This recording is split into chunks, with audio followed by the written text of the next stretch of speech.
Przełęcz Świętego Gotarda. Passo del San Gottardo. Tak, Szwajcaria. Jeden z najdłuższych tuneli w Europie. Jest to jedna z najbardziej znanych przełęczy alpejskich. Położona jest w południowo-wschodniej Szwajcarii, w Alpach Lapontyjskich. Łączy doliny rzek Ticino i Reus.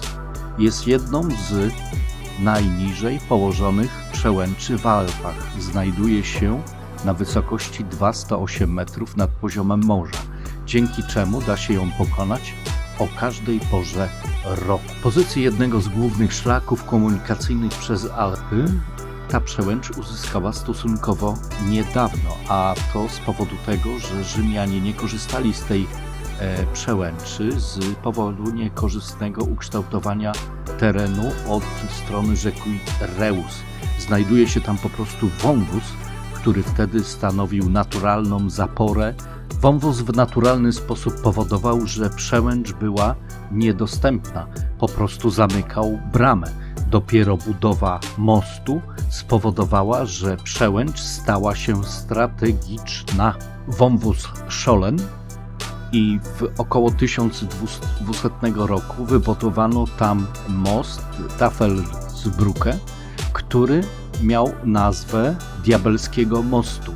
Budowa Diabelskiego Mostu w tamtym okresie, czyli po 1200 roku naszej ery, był to wyczyn porównywalny do budowy katedr gotycznych i na tamten okres czasu był to nie lada wyczyn inżynieryjny. Ale budowa mostu przyczyniła się nie tylko do rozwoju danego regionu, do większej możliwości wymiany handlowej, gospodarczej, czy przemieszczania się po prostu ludzi, ale spowodowała też otwarcie przełęczy dla poczynań strategicznych, militarnych, wojny. A pamiętajmy o tym, że przez to, że była to najniżej położona przełęcz, to była po prostu dostępna przez cały rok. Wybudowanie mostu Tafelsbrücke przyczyniło się do otwarcia bramy, otwarcia przełęczy i następstwem tego było wybudowanie fortu Gerharda, który tą bramę miał zamknąć i strzec przed nieproszonymi gośćmi. Ten fort w tej chwili jest dostępny do zwiedzania. Zbudowany jest z bloków skalnych, robi wrażenie.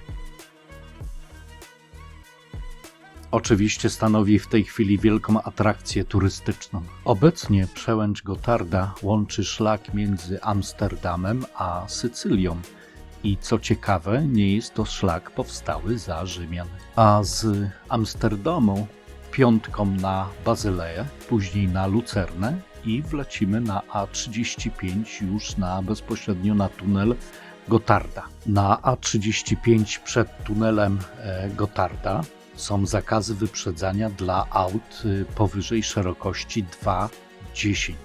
Musicie o tym pamiętać i bardzo uważać, dlatego że mandat, sztraf wynosi tam od 750 franków do 1500 franków. To bardzo dużo. Przed tunelem z kolei znajdują się światła, które spowalniają ruch, po to, żeby do tunelu wpuścić kilka aut, zrobić przerwę i następnie puścić kilka aut. Jest to po prostu ze względu na bezpieczeństwo, żeby w tunelu nie było naraz za dużo aut. I prawie 17 km tunelem, ale jeżeli jesteście chętni wrażeń i widoków, to jednak polecałbym wędrówkę na przełęcz.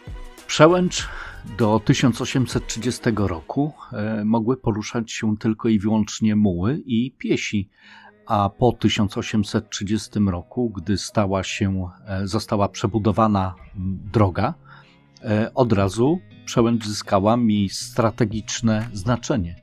Obecnie także znajduje się tam tunel kolejowy, który ma 57 km i jest to najdłuższy tunel bodajże na świecie, ale wcześniej, nim powstał ten tunel kolejowy, została w 1882 roku wybudowana trasa kolejowa, która składała się z 80 tuneli. 80. Tak.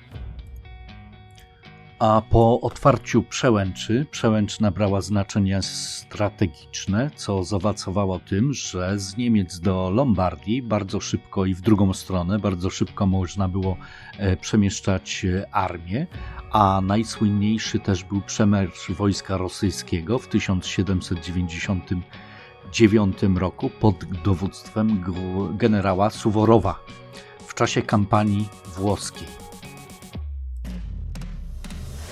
A z przełęczy udajemy się do Como. Como to miasto w pięknej dolinie, a niedaleko włoskiego Como z kolei jest szczyt Olimpu. A przełęcz Świętego Gotarda położona jest w masywie Świętego Gotarda i jest to częścią pasma Mont Leone St. Gotthard Alpen w Alpach Lapontyńskich. I najwyższy szczyt jest to Piso Rotondo, 3192 metry.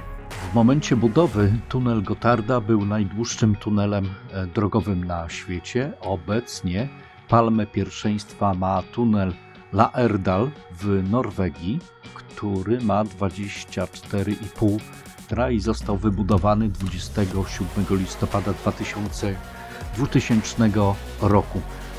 Tunel Gotarda kosztował 12 miliardów franków. Obok przełęczy Gotarda po południowej stronie góry biegnie przełęcz Tremola. Tremola to stara droga przez przełęcz, która jest utrzymywana w pierwotnym stanie od 1832 roku. Jest najdłuższym zabytkiem ulicznym w Szwajcarii, a gruntownie odnowiona w 1950 roku. Ale co tu jest ciekawego? Otóż droga cała jest brukowana, a zachowane są nawet stare słupki milowe. Jest też niezwykle malownicza i kręta. Jest to zabytek historyczny i czuć po prostu tam klimat, warty zwiedzenia. A obydwie drogi, że tak powiem, przez przełęcz bardzo chętnie są uczęszczane, aby uniknąć zwyczajnych korków przed tunelem, gdzie w okresie właśnie takim letnim, wakacyjnym są tam po prostu naprawdę duże zatory ze względu na wahadło na światła przed tunelem. Warto na pewno zwiedzenia i zapewnią Wam po prostu nie lada atrakcję i widokową, i turystyczną. Do przełęczy doprowadzi nas droga landówka 2. A co ciekawe, na przełęczy znajduje się kilka fortów. Najbardziej takim znanym jest Muzeum Forto Airolo oraz Fort Hospitium, bądź wykuty w skale Fort Gerharda. Są to forty artyleryjskie i zachowane w całości, więc będą dla fanów militariów nie lada przyjemnością zwiedzania militariów, które były w bardzo trudnych warunkach. Szwajcaria ma bardzo dużo fortów takich wykutych w skale. Wykorzystano teren maksymalnie jak się tylko dało, a wszyscy pewnie pamiętamy działa Navarone. Oba forty, Ariolo i Hospitium, powstały mniej więcej w 1890 roku i były czynne do 1950 roku.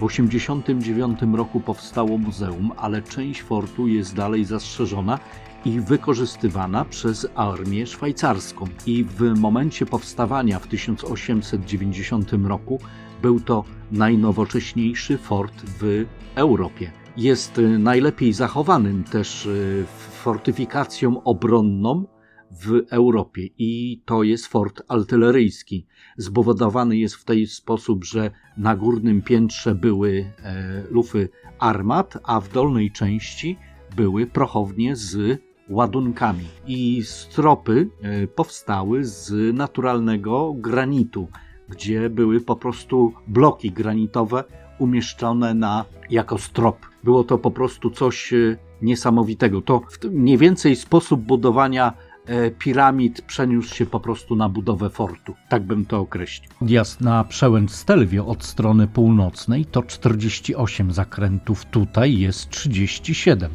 Ponadto na przełęczy są 2 zbiorniki wodne i przełęcz jest otoczona szczytami. Jest co oglądać i zwiedzać.